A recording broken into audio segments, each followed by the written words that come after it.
Naniniwala ako na hindi mo masosolve ang misteryo sa pagpatay na ito. Ngunit kung magagawa mo, isaalang-alang na maging isang detective ito, ay isang jumping man riddle na tagpuan ang bangkay sa ibaba ng isang maraming palapag na gusali nakikita ang posisyon ng katawan na tila malinaw na ang tao ay tumalon mula sa isa sa mga palapag sa gusali at nagpakamatay. Isang homicide detective ang tinawag upang tingnan ang kaso na ito. Nagsimula siya sa pagpunta sa unang palapag at pumasok sa kuwarto at tiningnan niya ang direksyon kung saan natagpuan ang katawan.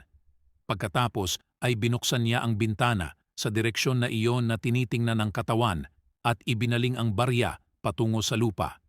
Pagkatapos ay pumunta siya sa ikalawang palapag at ulitin ang proseso. Patuloy niyang ginagawa ito hanggang sa makarating siya sa huling palapag na nagtapon ng barya mula sa bawat palapag.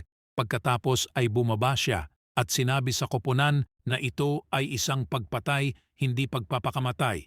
Kaya ang tanong ay paano natuklasan ng detective na ito ay isang pagpatay?